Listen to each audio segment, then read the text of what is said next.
Vendredi 19 juin 2026, mesdames et messieurs, bonsoir et bienvenue dans ce flash d'information de TamTam TV. À la une de l'actualité, puissant et revers pour les terroristes dans le secteur de Djema, les FAMA réduisent la résistance ennemie, neutralisent une trentaine d'assaillants et saisissent un arsenal important. Grand angle sur l'axe Bamako-New Delhi. Le Premier ministre, le général de division Abdoulaye Maïga, ouvre les travaux du tout premier forum Mali-Inde pour booster nos exportations. L'accès à l'eau potable s'accélère. Le programme présidentiel franchit le cap historique des 541 fourrages avec de nouvelles installations à Irimadjo et dans le cercle de Kati. L'outil de défense nationale continue de traquer les forces du mal sans relâche.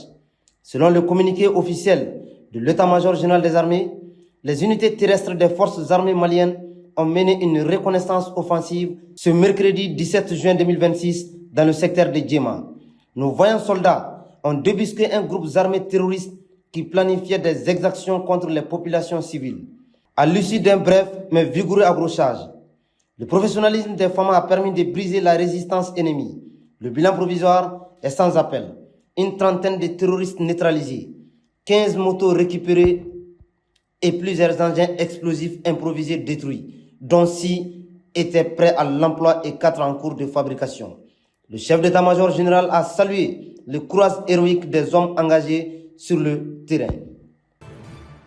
Ouvrir de nouveaux horizons stratégiques pour nos exportations, c'est l'ambition affichée à l'hôtel Radisson Collection de Bamako. Au nom du chef de l'État, le Premier ministre, le général de division Abdoulaye Maïga, a présidé ce jeudi 18 juin la cérémonie d'ouverture du premier forum économique Mali-Inde. Placé sous le thème porteur « Renforcer les échanges commerciaux et les partenariats stratégiques », cet événement de 2 jours marque un tournant historique dans la consolidation d'un partenariat moderne, équilibré et mutuellement bénéfique entre Bamako et New Delhi. Le soulagement est immense pour les populations de la commune 6 du district de Bamako et du cercle de Kati. Les œuvres sociales du président de la transition, le général d'armée Assimi Goïta, ont inauguré une série de nouvelles infrastructures hydrauliques à Irimadjo Karobougouni, Bakorobougou et près de la cité BMS. 3 nouveaux forages ont été livrés ce jeudi, portant le total national à 541 réalisations.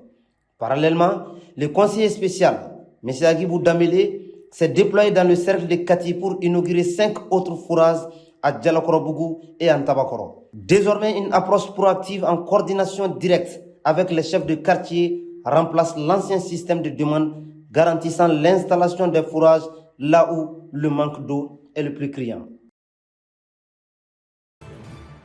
La salle Djeli Baba Sissoko du CICB a abrité le lancement officiel des Journées nationales du patrimoine culturel 2026. Sous la présidence du Premier ministre et en présence du ministre de la Culture, Mahmoud Dafé, porté par le thème rôle et responsabilité du corps des Dambé Kolosibaou dans la transmission des valeurs du patrimoine culturel. Cette édition met en lumière ces sentinelles de nos traditions afin de sauvegarder les savoirs endogènes et de fortifier la refondation de l'État auprès de la jeune génération. Bonne nouvelle pour le climat. Après plusieurs journées étouffantes, marquées par une très forte chaleur sur l'ensemble du territoire, la semaine prochaine s'annonce nettement plus humide sur une bonne partie du Mali. À Bamako, attendez-vous à un répit bienvenu. Grâce aux précipitations, une baisse sensible des températures est attendue en début de semaine. Le mercure devrait osciller plus confortablement entre 33 degrés Celsius et 37 degrés Celsius, avec plusieurs épisodes de pluie et d'orage prévus, principalement entre lundi et vendredi. À Sikasso, les pluies de saison s'installent et seront plus fréquentes. Des averses parfois soutenues sont entendues en soirée, pour le plus grand optimisme du monde agricole.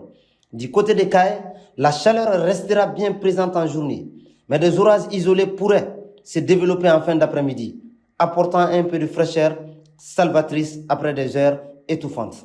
À Mopti, le ciel sera partagé entre de belles éclaircies et des passages nuageux, accompagnés de quelques pluies localisées au cours de la semaine. C'est la fin de cette édition. Merci de l'avoir suivi. Bonne suite de programme sur TamTam TV et excellent week-end à vous.